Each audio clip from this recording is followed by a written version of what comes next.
not good enough, Andy. It really isn't. Right, who have we got in the workshop? Mike Bazansky and Simon Roll. Good morning, gentlemen. I'll read your comments out very shortly. Just give me a chance to get YouTube to catch up. Boom.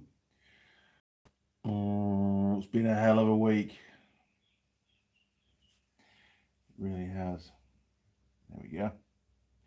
Right. Come on, comments. I know. It's a sad day, Simon. No pie. Yeah. It does happen every now and again. And skip the trial, thank you. Every now and again, I don't have a pie. But I suppose it changes it up a little bit, doesn't it? You know, it doesn't get monotonous, boring, if there could be anything such when it involves a pie. I don't know. Mike Bazansky, good morning all. Simon, well-placed red tape, Mr. Young. Yes, I thought I did a pretty good job there, actually. Peter Swatman. Hi, Andy and crew. Good morning, Peter. Welcome back to the workshop, sir. George Bunny 90. Hello from West Virginia. Good morning, West Virginia. And of course, George, specifically. What's been going on this week? Well, a lot, actually. You try and think back to the start of the week and what it was like. I think Monday I was still at home, working from home. That's right. Went up to Auckland Monday night, late. Bit of a dark drive was that one, but made really good time. Did it in like 2 hours 40 minutes, which is with a trailer, which is just unheard of. Although it was a little trailer and it was empty, and I wasn't speeding. There just wasn't anybody on the road. It was dead quiet, so that wasn't too bad. But I had to call in at HQ and drop the trailer off before I could go and find the digs, which, in all honesty, got there to go and check in. It was about 10 o'clock at night, I think, by the time I got there, maybe 9:30, 10 o'clock, something around that sort of time.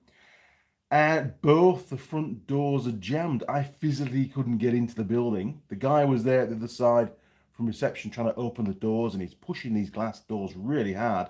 And I said, mate, first of all, if you keep doing what you're doing, you're going to break one of these really expensive glass doors, and that's not going to be good for your bank account. And I said, secondly, there must be another way in. And this little light bulb popped up above his head. He went, oh yeah, the fire exit. I'll see you around there, mate.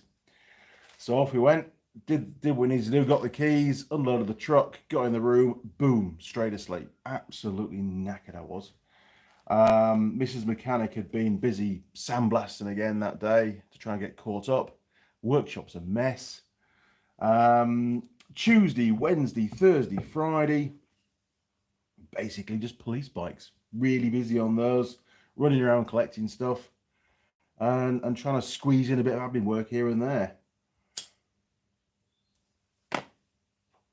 Friday was fun, actually. I say fun, challenging, if that's the same word. On Friday morning, I had a few hours before I had to go up north to pick up some more of the laser cutting, which we've now got all of it, including the batch they did wrong. Did a good deal on that. So there's just a bit of rectification work to do on those, and that'll be another batch. So at this point in time, there's about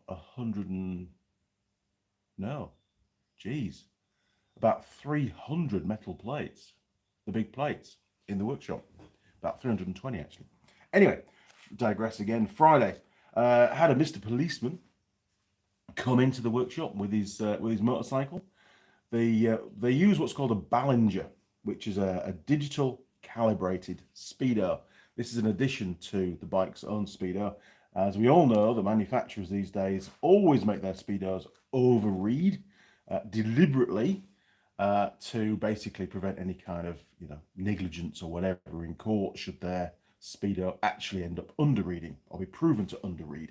So they always give it a bit of a margin, usually about 10% they overread. So Mr. Policeman has to have a device on the vehicle to know exactly how fast you're going. So they have these Ballingers, very, very simple device, just 3 inputs. You've got the positive, battery positive 12 volts plus, negative, and of course a sensor wire that comes from the speed sensor somewhere on the bike. Depends on what model of bike it is or what brand of bike it is. I'm not going to tell you anymore because it's super special secret stuff. And of course, they have a little switch on there where once they get up to a certain speed, they can lock it. I would have thought, actually, well, yeah, the way it works is they get up behind you, and once they're riding at a constant speed, then they'll flick this little switch and it locks the display, so they can then, when they get off and tell you off, they can show you how fast you're going, basically, and decide whether to take your license off you or just give you some points, I suppose. Anyway, this one on this particular bike wasn't working. Didn't know the reason why, but I thought the quickest thing to do is to just plug in another Ballinger. We had a spare one, plugged it in. I had to put a different plug on it because it had been changed, and test it, and it worked fine. So it was just a simple case of a few panels off and, you know, replace the Ballinger and sent him on his way. Very, very happy policeman. And I said, look forward to seeing you again, but just not in my rear view mirror. And he chuckled. He must have heard that many times. Anyway, and then at lunchtime, I had to go off to another, while I was heading up north, called in at another police depot. I called into their depot. He'd come to our depot, and had some work to do on 2 more police bikes there. So it was a bit of field work on Friday. And then got up, got the laser cutting picked up, and from there, please don't die, YouTube, come on. We had the wheel of death for a second, sorry. There we go, look, there's Andy frozen. Is he going to start moving again? I don't know, hopefully. Yes, we're off, okay. And then basically drive home from that point. Friday was a fun day, and in between all of that, before I left to go up north, I made a start just pulling another police bike apart, which to fit all the accessories and stuff. So been very, very, very, very, very busy, and really struggling to keep up with the admin work, to be honest. A lot of it's been put on hold, and I know that's going to bite me later on. Anyway, back to the comments. That's my week. Fun, busy, and very, very tired. Connor K is in the workshop. Good morning, Connor, sir. Morning, Andy and crew. Tom H. Morning, Andy. Alan Cook. Hiya. Roger Heaps. Good morning, Andy and crew. Good morning, Roger. Simon Roll paid for parking last Sunday and get a sausage roll in Helmsley. I'm pleased to hear that, Simon. You paid for parking. How much is it nowadays? It's probably quite extortionate up there. It's a real tourist trap, is Helmsley, but there's a lot of stuff to see. There's a castle. It's like the gateway to the moors. You can go out on the moors. There's a really good green lane up there, if it's still open. Probably isn't. Beedlam Rig. Very cool. That leads round to Farndale Climb, I think it was, and onto Rudland Rig, where you can turn left and go all the way to Middlesbrough on a gravel tracky, rutted track thing. It gets real rocky at the northern end. We used to use it a lot. Probably closed again now. The national parks in North Yorkshire have been very, very active on closing green lanes. There used to be 130 miles of green lanes up there, and I knew all of them, every single one. It was great fun exploring the moors on those tracks. Anyway, we digress. Jill of all trades. Hi from Georgia. Good morning, Jill. Talsweedy 80. Talsweed 80. Hey man, nothing malicious here, but you could go without pie for a few days. I agree completely. Totally understand and concur, sir. I can cope without a pie. Alan Cook, I'm sorry about having trouble with Royal Mail. Don't worry, couriers across the world are having problems at the moment. Still are. Huge delays on shipping and stuff coming in, although we are starting to see a bit more now. There's a lot more containers coming through the ports, which is good to see. And going out, which will help the economy a little bit. Virgin Governor. Hello, Andy and family watching from South Africa. You are, I remember from last week. Good morning, Virgiant. Richard Perry. Hi, Andy and crew GB. Big thumbs up. There you go, mate. Machine and Zed. Morning, Andy and crew. Good morning, Kevin. Hope you're all good, matey. Yeah, the lathe still over there. I'm far too busy to even get on with that, to be honest. Although I have sure Ben is aware now of what was a surprise because he saw it. So I showed him what I was doing, how far I'd gotten. I think maybe now that he's aware, maybe when I'm ready to assemble it, I'll get Ben in the workshop and we'll do a weekend building the lathe up. That'll be fun, and we'll film it. We'll do bits and pieces. Ben doesn't mind being on camera. He's been on camera before. Many years ago. There is a thumbnail of him pulling that crane scale, that fish scale thing apart. That one that's, where is it? Over there, look. There he is. That one. And we're seeing how much load we can apply to it without destroying our fingers. Sam Roll put £2 in and get just over an hour before we went to the grounds of Duncan Park for the rally. Duncan Park. Been there. What did I do at Duncan Park? Yes. Took the Super Cat and the Argo. Oh, was it the Argo Cat or the Super Cat? No, it was the Super Cat. Didn't have the Argo Cat then. Took the Super Cat, which is a 6x6 amphibious machine, which I would never, ever take on the water. It would have sunk far too many holes. And did some rides at Duncan Park on a Saturday, I think it was. It may well have, it was some kind of fair that they had there. Might have been the steam rally, don't know. Many years ago, had great fun. We found a big gravel mound up in the woods, and we promptly decided to use that as an obstacle to go over, which the kids loved. It was great fun. Stuart. Hi, Andy. Good morning, Stuart. Hope you're all good, sir. And welcome to the workshop. Now, last week, I asked you a question. I thought we'd have a little bit of a quiz. I put it out to you guys. How many red drawers currently, as of today, I haven't gone out and bought any more just to trick you. As of last Sunday, how many red drawers in this workshop? And there's quite a few. So one of the reasons why I was a little bit late this morning is I was counting drawers, and I had to count them 3 times to be sure I got the right number. Yeah, it's quite embarrassing actually. I kept losing count. Anyway, so I'll put it out to you. How many red drawers? Let's see who can get to the nearest to the number. How many red drawers in Andy's workshop? George Bonney, 44. Ooh, I'm not going to say anything. I'm not going to give any clues for a bit, and then I'll start adding a few clues and stuff, and we'll try and hone it into the correct number or get somewhere near. Come on, Simon. Connor, how many red drawers in the workshop? You guys watch loads of my videos. Not that you'd be marking down how many red drawers there are, but interesting. There's far too many than there should be, really, and there is no wonder that I forget which ones have got stuff in. Although, to be fair, I try and stay away from the ratty drawers at the moment. Sheldon. Morning, Sheldon. Cheers to you, sir. A lot. Yes, there is a lot. You are correct, but it's not actually the number. I need a number. Peter Swatman. I wonder why you chose that number, Peter. 69. No. It's a different number. Right. Well, while you're having a little think and firing through some numbers, what did I do yesterday? Well, the weather here in New Zealand has been pretty poor, in all honesty. Had a lot of rain. There's been hardly any days without rain. So we had planned yesterday to set some more posts for the deck outside the back of the house. Simple task. We've only got, I think, 4, maybe 5 posts to set, depending on how we configure them. But it was on and off rain all day, and in all honesty, it was Mrs. Mechanic's birthday as well. So we thought, well, we don't want to get soaking wet. Can't really pour the concrete in the rain. Let's think of something else to do. So, under the carport outside the workshop, as some of you will know, we're going to be moving outside. I say outside, under the carport, which is very dry. It's a really good carport. The sandblasting cabinet. Now, I know you're going, oh, outside, oh, it's not good. It's not really outside, it's in the carport. Anyway, it's a trial thing. But to do that, there's quite a bit of work involved. And I want to get it out of the workshop if I can, because it takes up a lot of space, as do the air compressors.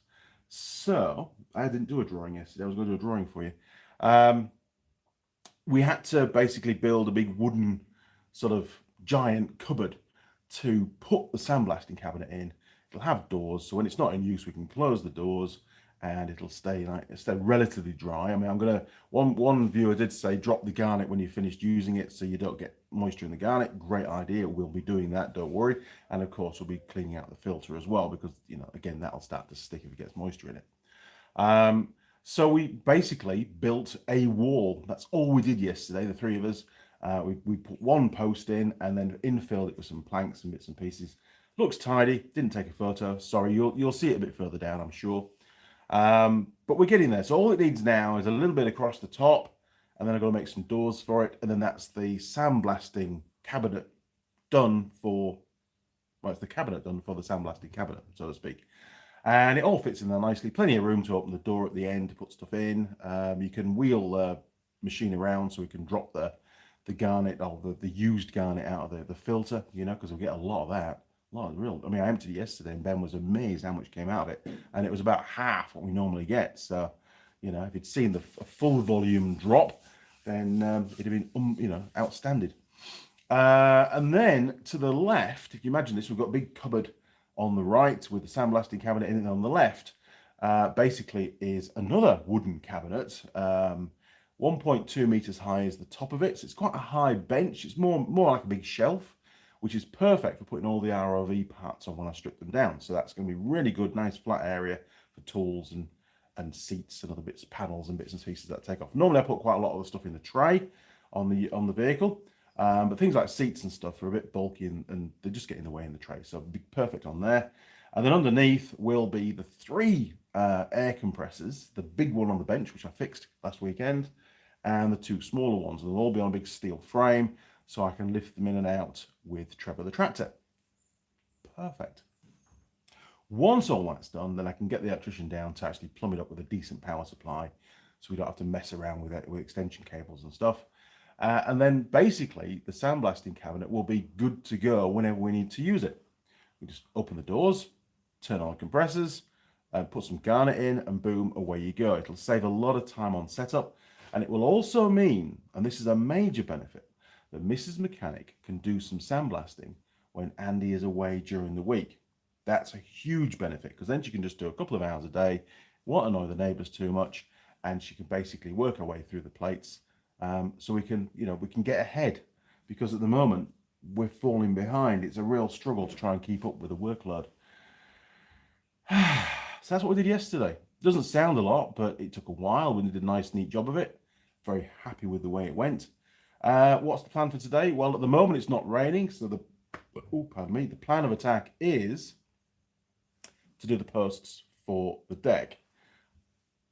I think it should be easy enough. We've got some concrete to cut. We've got some bricks to pull out of the ground because there's a little bricky area. We've got some of those to pull out, and we've got to dig the holes by hand because there could be pipes and power lines and all sorts of shit down there. So we're very careful what we do. There's no way I'm going to be using Trevor the tractor with the auger, because that would just destroy anything that's down there. And get the concrete mixed and get the posts set, and then that's done. And then Ben is back in about a week, 10 days time for a whole week. I've got some leave, and then we can put the roof on the deck. And then at least I'm working undercover doing the floor of the deck. So that makes sense, hopefully.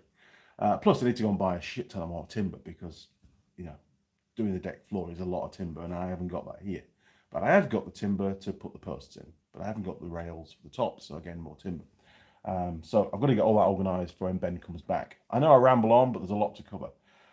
Where do we get to on these guesses? George Bonnie 90, I've got an older Craftsman Evolved toolbox today from a guy at a swap meet. Good man, for $50.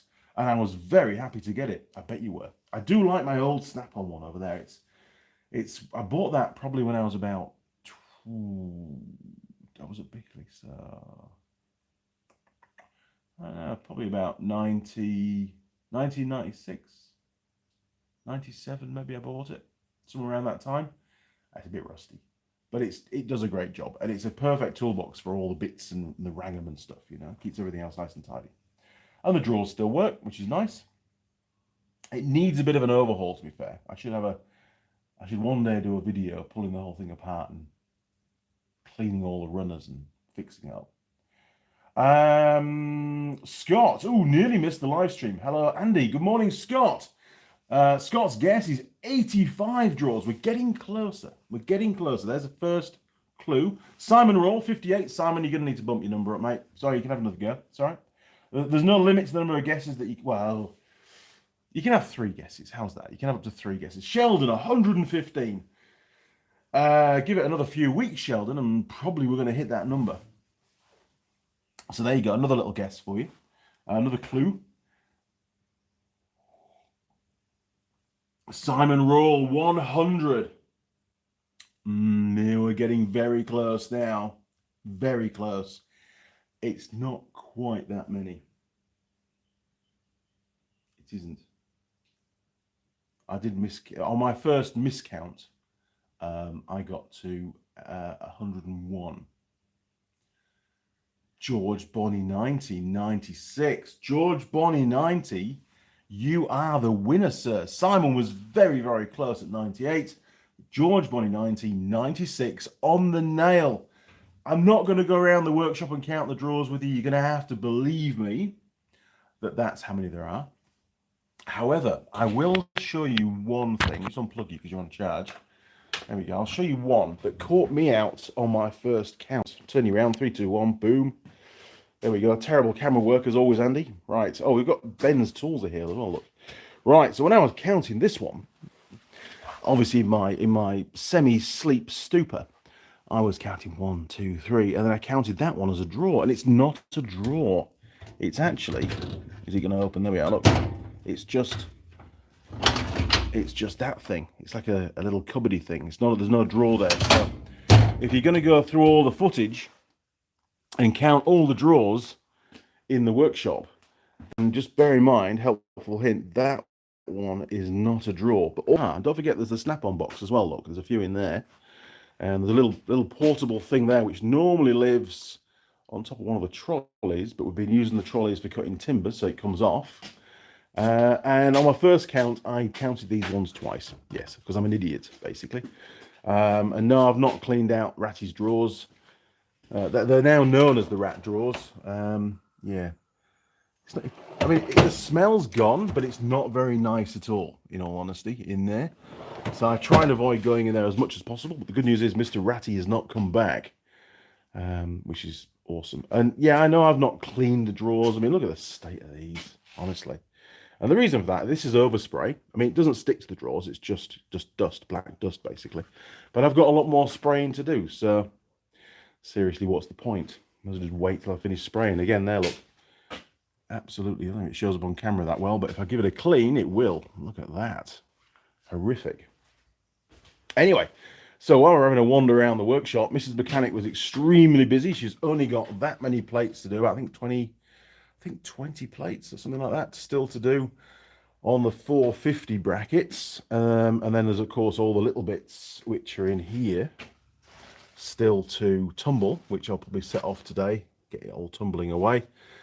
These are the good 700 brackets. There's, I don't know, about 104 or something of those, maybe slightly more. There'd be a few extra ones. And then down here, if I pull one out, hang on, there's some on the side.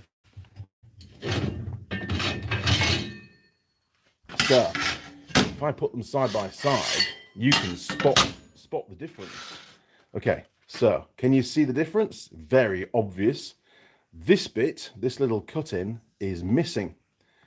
Yes, they messed up. So, Andy needs to buy a plasma cutter and make a little template thing that I bolt on or just drops through with pins, and then I can just plasma cut that bit out very, very quickly. Advice on plasma cutters, people. That's your next mission. Right, back to the bench. Well, we're sort of at the bench, but you know what I mean. So, good little segue discussion this morning on plasma cutters. Now, obviously, I'm not going to go ahead with that until I know for certain that we've got an order to fulfill. There's no point in doing all the work if they're never going to be used. I took a bit of a punt on doing a deal to buy those because they were going to go in the scrap bin. They didn't come with all the brackets because some of the brackets they got were correct. I just bought the stuff from them that was incorrect. It was pretty cheap, you know, but it's going to involve buying a plasma cutter to fix them. There's no other way of doing it practically. And of course, the workshop could do with a plasma cutter. So I'm not on the lookout right now for one, but I can do the research now and find out what it's going to cost. And yes, there's going to be a bit more labor involved, but it's not that much as long as we've got a decent plasma cutter. It maybe take half a day maybe to do them all, maybe not even that. I don't know. I have used one years and years ago. but it shouldn't take long at all to get organised. And the reduction in cost from those plates to what they normally cost will more than pay for a decent plasma cutter and a bit of labour for doing the work, which will be probably me or Ben will do it, or even Mrs. Mechanic, teach you how to use a plasma cutter. She'll like that. So yes, looking on the lookout. I did sort of do some research on the BOC plasma cutters. Quite a few people saying that they're very, very prone to stopping working if there's any kind of moisture around. So I'm thinking, not too keen on that. Plus, they come in like a plastic surround rather than a traditional square metal boxy style. I'd rather have a traditional square metal boxy style than just a funny shaped round thing. Just how I feel. Our metal boxy thing looks more durable, so get one of those. Ben's TIG, so he tells me, will actually work as a plasma cutter if you set it upright. So I could borrow that and use that, but I'd rather use this opportunity now that it's arisen to buy my own plasma cutter, because I'll use it a lot more if I have one, obviously, if that makes sense. So looked at a Miller. I've seen lots of YouTube videos of people in the States using Miller products, and they seem to be very good. Not sure. However, very quickly that got discounted because you can't buy Miller plasma cutters here in New Zealand because they don't meet code. Simple. So that was one that wasn't going to be an option. And now I did get told by an import. Let me just go onto my emails. Sorry, live stream. You're off the screen at the moment on my end.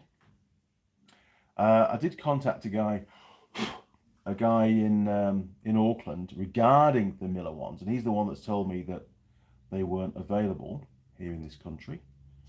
There's all sorts going on. Who's that guy? There we are. Right. A company called Weld Well, which would be good. They do a WIA plasma cutter. That's going to be $2,000 plus GST. So I don't know, $2,300 all up, because I'm not GST registered, as you all know. Portable and precise. Oh, let's have a little scan. I'll show you what they sent me. I'm going to turn you around. 3, 2, 1, boom. Right. Let's get you down there. Look. Okay, so this is what they sent through. There's nothing on here that you can't see, I don't think. The company name is down there. The company names are fine on YouTube. Now, let's just scroll down here. Look. Cutmatic 45, portable and precise, effortless cutting. So it's in it is in a metal box. It's just got plastic ends, which is okay. It's reasonably square for storage. Clean cut up to 16mm, sever cut 20mm. Well, I'm never going to cut 16mm. Most of the stuff I'm going to cut's less than 10 probably. So it should be fine. It'll do mild and stainless steel, aluminium or aluminum, copper and cast iron. Air filter and water separator, safety trigger switch, power factor correction, PFC, and pilot arc start. The plasma cutter I used years ago was a 3-phase, and it was massive. This is a whole different world. So that's what it comes with. One electrode, 1.8mm tip, and one 1mm tip. Cutmatic. Okay, here we get to the specs. So those of you that have used plasma cutters will know what all this means. It's all reasonably new to me. Okay, so it smooths out the voltage. Input current without PFC is the blue one. Oh, I see. Yeah, okay, you get a lot of surges and stuff. Input current with PFC, it smooths it out tremendously, which obviously must be a good thing, and that's all we get. So, input voltage 240 volts AC, 50-60 hertz. Rated primary current 14.2, so it needs to be on a 15 amp plug. Maximum primary current 22.5. Geez, well, that'll probably trip the breaker. Regulator connector. If it goes to a generator, it's going to be a 6 kVA minimum. Supply plug 15 amps. Okay, so if it's saying 15 amps, it should be fine. Even though it jumps up, it'll just be a spike, so we should be okay. Rated output 45 amps, 40% duty cycle. Cutting current range 15 to 45 amps, 16 kgs in weight, or machine weight 11.5. And that's basically all we get. Warranty, oh, with a 3-year unlimited mileage warranty. Excellent, covering parts and labour. And support by an Australian-wide service network. Oh, and of course, and this is obviously an Australian leaflet. They have got, obviously, this chap here or this company in New Zealand. Yes, I remember the Severcut stuff. That's pretty messy. A clean cut is what I need. Let me messing around cleaning stuff up. As regards material, mild steel 16mm, plain stainless 12mm, and aluminium 10mm. Not too concerned about the Severcuts because I won't be using it really on that thickness. Okay, well, there you go. That's the first one that I've come across so far. Right, back to the live stream. Boom. Oh, hang on. What's going on there? There we are. That was confusing. Right, bring you back. 3, 2, 1. Boom. There we go. So, plasma cutters. You guys got any experience using them? Any preferences? Any ones that you would recommend? Not recommend? Oh my word. Look at this. We've got a wealth of information firing through on this little forum this morning. Right. Oh, hang on. That's a lot of drawers, mate. Far out. It's a lot of drawers to try and look after and keep clean and know where you put stuff. The worst thing is when you go, oh, you know what? I know of a different drawer that's got more room in it, or the tools in that drawer are more associated to the one that you found in a different drawer. So you move it and you go, right, you can go and live with your friends. And the next time you need to use that tool, you go, crikey, which drawer did I put it in? Because it's not in the drawer that I remember it being in anymore. And then you spend the next 10 minutes opening and closing drawers. Usually with a can of that black magic to lube the drawer runners up at the same time, just, you know, because that's the way I am. So I end up spending 15 minutes trying to find the tool that I need. But hey, who's in a rush these days, really? Virginia Governor, what size is the biggest wrench and socket you own? Well, the wrench is easy. Hang on, I'll show you. Bear with me. There, look. This is the biggest wrench I have, and I have 2 of these. And we bought this for using on our quad bikes in England to do up the rear axle nuts because there was a pair of lock nuts on the axle. And yes, I know it wants a clean. It's not rusty. This is probably just mank, basically. Wants a bit of a clean. 10 tools. Years and years ago I bought these. 50mm. Look at that. It makes everybody look like a Lego man when you hold this. I'll show you. Hang on. So you say I've had too many pies. Right. All of a sudden I'm tiny. Funny. As regards socket, biggest socket I have. Probably in these drawers, actually. In there. That's... Oh, hang on. I have got a set as well. That's a 41mm, which I know is not that impressive. There is a set over here that came from England. Have a look in there. Ugh, God. Right. Stick it over here where there's no wires. Oh, that'll do. Okay. This is my a socket set made by Draper. Here we go. Anything bigger in here? Ah, yes. 46. Very useful for pressing bearings and stuff in. And then we've got some weird rust. That's not good. 1 3/4 inches. So I don't know, slightly smaller. So, answer to your question, I think is 46mm is the largest socket that I have. And it's not impact, it's the bihex. But very, very useful every now and again for doing stuff. But other than that, that's all we have. I mean, I don't know. I have a few sockets in there, bigger ones. Again, most of these are from England. And I think some end up, yes, we get some other ones in there because they're too big for the drawer. But I don't really need anything any bigger. I mean, I very rarely use this set at all, to be honest. Right, back to the bench.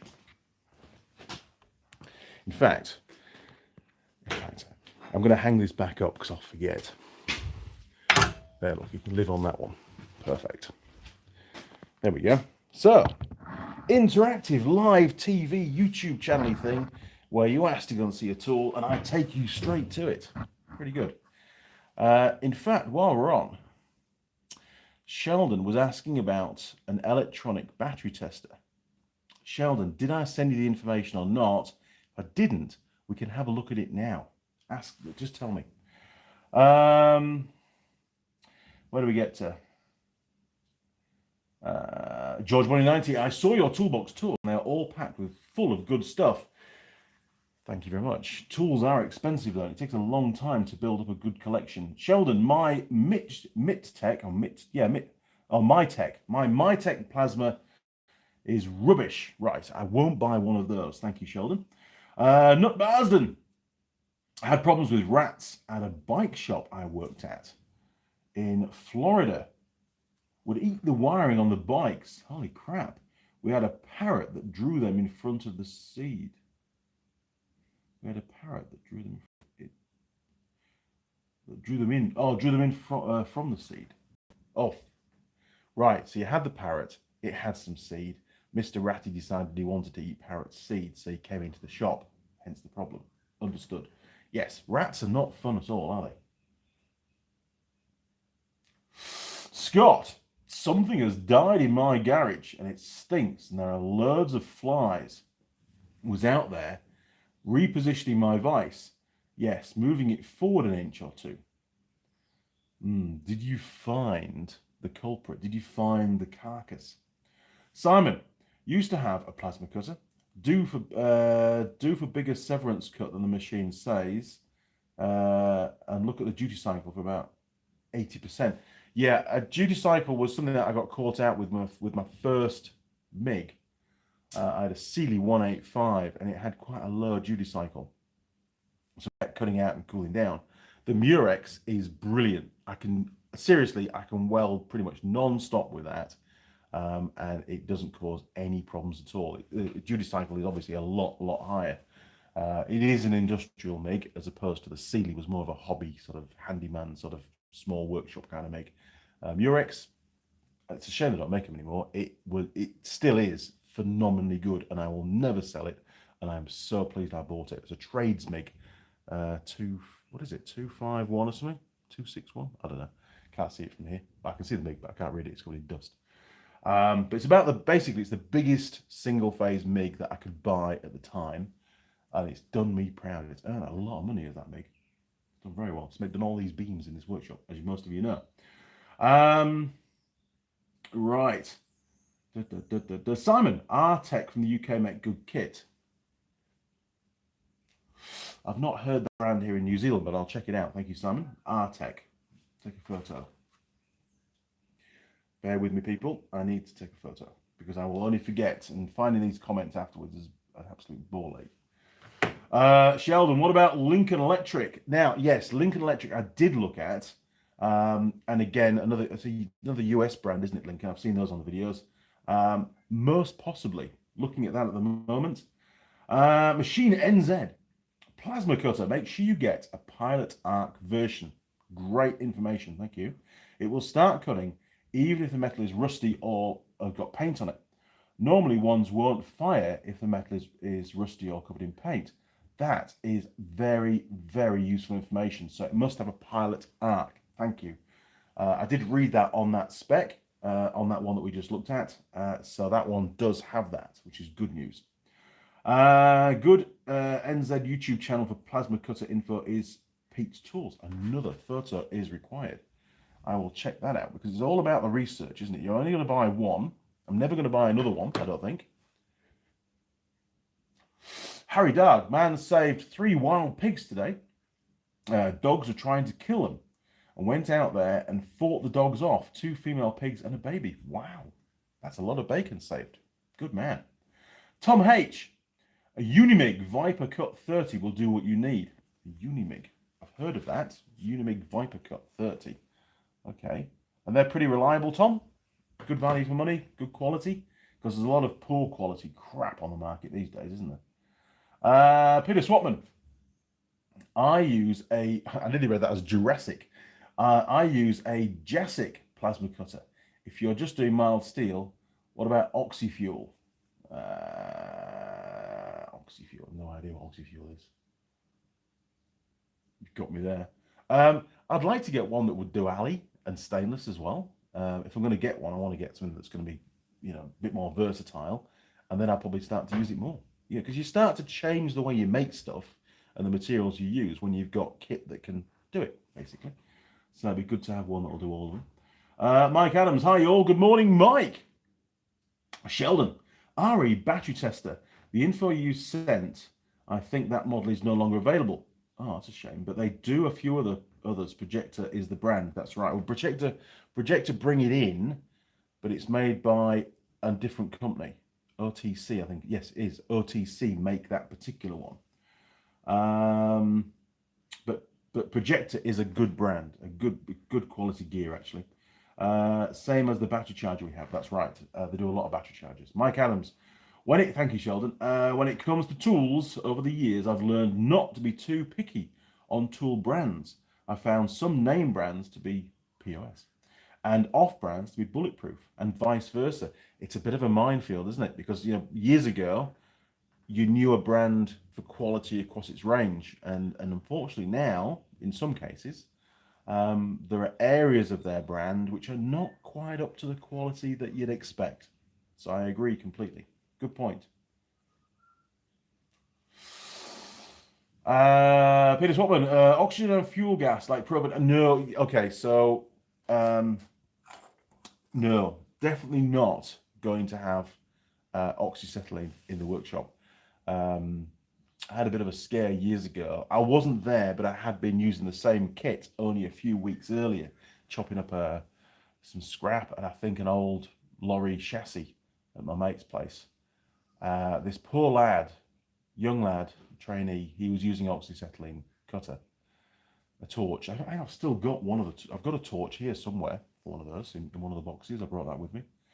But anyway, the acetylene pipe got a cut in it. It started to leak, and he didn't know. Anyway, he was wearing his overalls, and the gas got inside his overalls. And I don't need to say what happened, basically, but the poor lad, he was rushed to hospital after it caught fire, and he didn't survive. It's without all the proper checks, it can be extremely dangerous, and it's something which I just don't need to have in my workshop. There are other ways of accomplishing the same task, and I don't do that much cutting, so not on plate. I mean, in this case, it's only because somebody else messed up that I'm having to do it. So yeah, that's not going to be an option. Plus, of course, you've got the gas, the bottle rental and that kind of stuff as well, and it just gets silly expensive. So not going down that route, but well put forward, but it's not an option for me. Hang on. Simon, go all the way and get a CNC plasma. I know, but it's a big chunk of money, and I've bought Trevor the tractor, and I bought a lot of air compressors this year. Bought Trevor the tractor last year, still paying for it.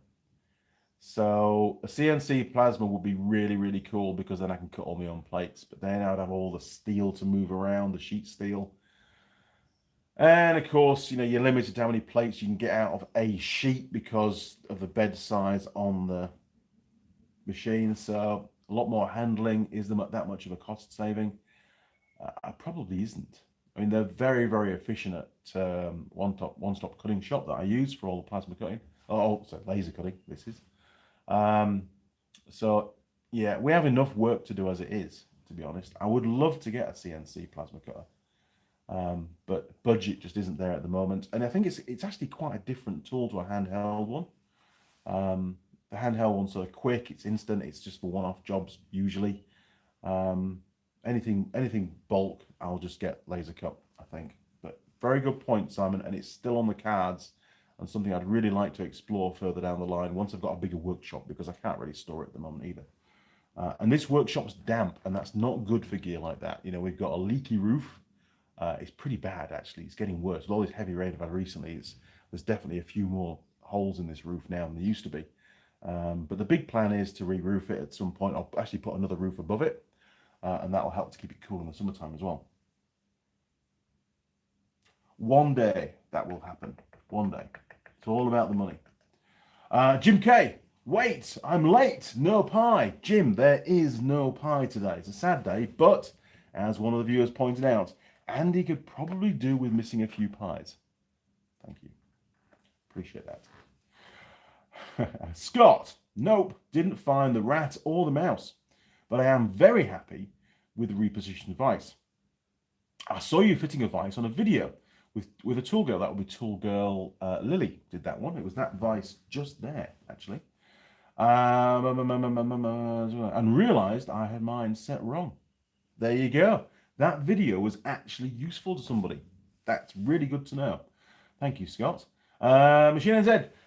Pete's Tools has videos all about pilot arc gun types. Great channel to learn the processes. I will do that. Thank you, Kevin.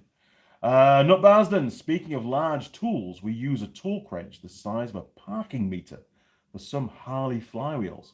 210 foot-pounds. Wonder what mine goes up to. Let's go have a look. Let's go in the ratty drawer. Let's have a look. I know what it is in Newton meters, but I have no idea what it is in. Right, watch out for ratty. Is it in that one? No, it's in this one. Hang on. Any rats? No, you see, I've still got a lot of cleaning. It's disgusting in here. It really is. But this is the one that I use. Oh, there you go. Look, 250 foot-pounds on that one. But it's not that big. It's as big as a parking meter. Hang on. Wrong way around. 150 Newton meters, this one. Bear with me, people. I need two hands for this. This is definitely showing Andy's tools, this one. This live stream. So, Newton meters, foot-pounds. Is it going to focus? I don't know. Yeah, there you go, look. 258. 258 foot-pounds. There you go. Pretty good bit of kit, actually. I'll put it over there and give you some idea of size. There you go. Look, there's my hand. I'll put my hand there, and you've got a rough idea of how big it is. Big enough, and does what I need it to do. Right. Let's put that back in the cupboard, because in the drawer, because otherwise it'll get in the way because it's that big. But super useful. There we go. This is my torque wrench drawer, if you haven't guessed. Lots and lots of torque wrenches. And that one is a reverse head one. Basically exactly the same as that one, but it'll do left-hand threads as well. Super useful. Hardly ever use it, but there is one job that I have to do that I do need to use it for, and that's why I got it. Oh, you got a little shot of a MiG there, didn't you? Very cool. Right, where do we get to? Peter Swatman. Okay. UK now has no rental on the bottles, so it's quite a bit cheaper than plasma. Okay. I wonder if BOC here in New Zealand are going to go the same way then, because they still charge rental. It's about $22 something a month. It's not a lot, but it does add up. You know, it's another cost to the workshop. Thank you, Peter. Simon, if you ever want a bit more heat than a blowtorch for stuck bolts, Tusco Turbo Set 200 is a blowtorch size cylinders of MAPP and oxygen. Interesting. Yeah, all I have is a blowtorch, and I don't normally have too many problems. Most of the machines that I work on are not that old. Not BOC, Hobbywell. So Hobbywell do the where you just basically buy the bottle. Ben does get some little, I think he's taken them now, he gets some little sort of, I don't know, they're about 400 mil high yellow canisters of gas that he uses for his TIG, and they're just disposable. Once they're empty, you just buy another one, and he usually buys 2 or 3 at a time. But he doesn't use his TIG very often, so for him that's a cheaper way of doing it, even though it seems quite wasteful. He did have a bottle for a while from BOC, but he was just paying money on rental for, you know, a year could go by and he didn't use it, so, you know. Peter Swatman, 20-litre bottles. That's a lot bigger than the ones that Ben gets. A lot bigger indeed.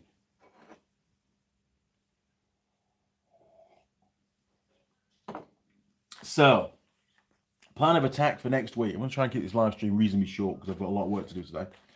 I'm sure you all have as well. So we're going to hopefully set those posts. It's still not raining, which is good.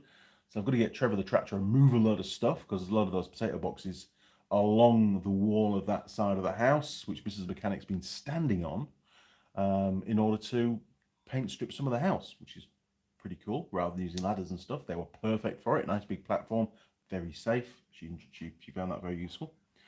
Set those posts today, and then tomorrow, well, back to work really tomorrow. Admin work in the morning, and then I've got a hot-footed up to Auckland in the evening. Back in the workshop Tuesday, back on the police bikes. And Wednesday, Thursday, Friday, having meetings every day, all day long, every day, meetings. That'll be fun, won't it? Excellent.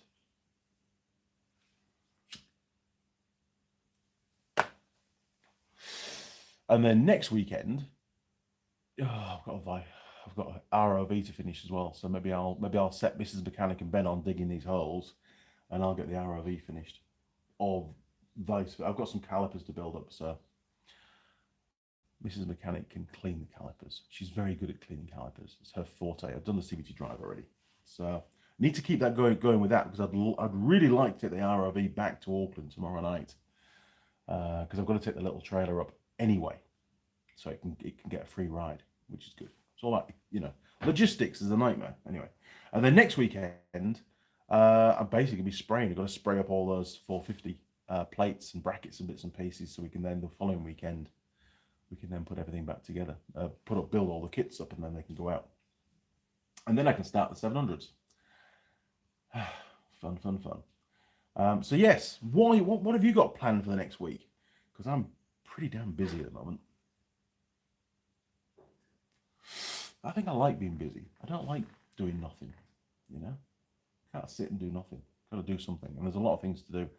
And I've still got that frame to make for the air compressors as well, actually. But there won't be today. Too busy. Come on, comments. I need some infill. I need some conversation. I've run out of stuff. I was going to go for 1 hour today. So we've got another, 7.5 minutes to go. Something like that. Dum. Oh, the winner of the Guess the Draws, I've got a 10 Tools cap for you. So if you can email me your address, I'll get it in the post. There you go. How's that? Free goodies. I'll see what else I can find and chuck it in there for you as well. I might have a calendar still, one kicking around somewhere. Won't be signed though, I don't think. Not sure. I don't think so.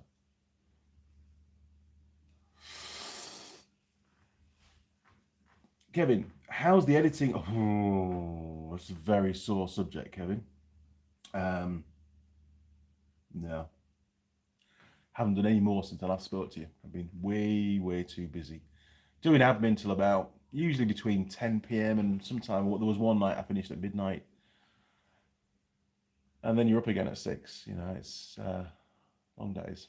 The go-kart, still up there. It's looking like a go-kart frame. It's had no work done to it since it arrived. Yeah, I'm really looking forward to doing it, but I don't want to do half a job. I want to set my stall out. I did get the box section to make the jig, so to speak. So I've got everything I need. There's no excuse, and I might just have enough tube left, hopefully. But the tube is really useful for hanging little bits on. When we're spraying, we put one of the tubes in the vise, and it gives Mrs. Mechanic a nice place to hang everything up, ready for me to spray. And then when I finish spraying, another one to hang them on, and then she goes and puts them under the carport. So we've got a really good system going there. George Bonnie 90, I really appreciate that. Thank you, sir. No problem at all. Flick me an email, andymechanic@live.co.uk. Let me know your address, and I'll get it posted out to you. Simon, the new scanner came in its own came into its own today. Suzuki with an ABS fault. Clicked the tech bulletin icon next to the code. Sorted. That is brilliant, and it's invaluable to have all that additional background information around the fault codes. Definitely a good purchase, Simon. Well done. You've got to pay for it. I mean, it wasn't unbelievably expensive by the sounds of it, but provides you an excellent service, doesn't it? Does that one have an annual subscription to it or not? I can't quite remember, because that's another ongoing cost that you've got to be aware of, and take into account when you're buying a scanner for sure. Machine NZ, seeing your discs in the background, what do you use for cleaning up steel of mill scale paint removal, i.e. flappy disc, etc.? Mill scale is a ball ache with a flap disc to start off with. It's not too bad on the box section, it's quite thin, but on these steel plates, it's very, very thick. Hence why we're sandblasting it, just to rough it up so we can spray it. So we don't have to remove the whole mill scale, we just need to give it a rough surface, a matte finish surface, which you've seen on those plates that Mrs. Mechanic's already done. And it works brilliantly. It really, really, really does. The paint adheres fantastically well now. But it added a huge amount of work to doing these plates.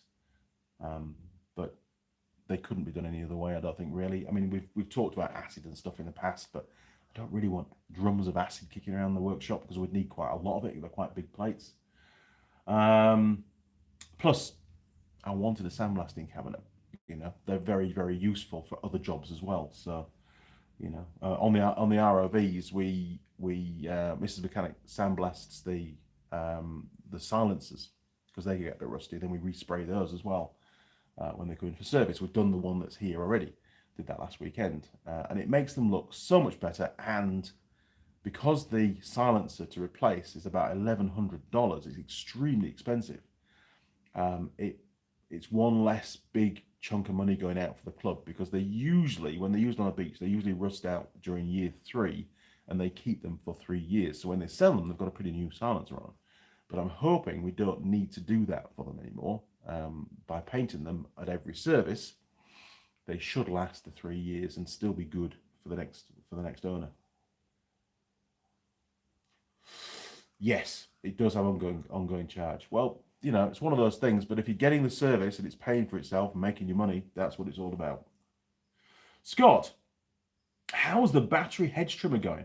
I just bought a cheap Spear & Jackson. Oh, that's still going, as my plug-in one died last week. Glad I went cordless. Mrs. Mechanic is the one that uses it. It's a Husqvarna, and it's the sort of the commercial version, the professional version they call it. And we got the middle of the range battery pack. I forget what amp hour it is now, but anyway, it's the middle of the range. There's 3 different battery sizes. Got the middle one. Was going to go for the smaller one, but they didn't have any, so I'm pleased that in the end I ended up for the middle battery. She did a load of bamboo with it, which was great for that. And then she got about 2/3 of the hedge done at the front before it went flat on one charge, which is bloody unbelievable. It charged up in about, I don't know, half an hour or so. The battery was fully charged again, and she went off and finished the hedge. Made a great job. She's very, very pleased with it. Obviously, you know, if it was a bit lighter, it would be even better for her. But saying that, it's still a lot lighter than the petrol equivalent. So, you know, you can't have it always, can you? So very, very pleased with it. Yes, it wasn't cheap. It cost me about $1,000 all up. I did get a deal on it. Matt up at Kawaka Motorcycles looked after me on that one, as he does with all the Husqvarna gear that I buy. And definitely made the right choice. It's very cool. And it's something, because it's, you know, cordless, she can use it whenever she wants. She doesn't, you know, it's not a problem starting it. If it was a petrol one, sometimes they're a bit of a ball ache to start, especially if they haven't been used for a few weeks. So yeah, perfect choice. Very happy. Tick that box. We've now got one. It's great. So, people, I think we're about there, in all honesty. I've covered everything I need to cover. You've put some fantastic content into the live stream. Sorry there was no pie. My sincere apologies. But probably not a bad thing on this occasion. I've been eating pies all week, so need to try and cut back. Oh, Simon says, don't forget to hit the like button. Yes, please. That would be very helpful. We've got 29 viewers, 23 likes. So there's a few of you out there still don't like what I do. Or maybe you hit the dislike. I don't know. As long as you hit something, it's all that matters. I will see you guys again next Sunday, 8:30 a.m. God knows what we're going to be doing, but I'm sure I'll tell you. Really appreciate your time and your input, and of course your support for the channel. And George, don't forget to send me that email with your address. I'll get that cap posted up this week for you. All right, guys, take care. I'm off to work. See you around. Cheers. Over and out.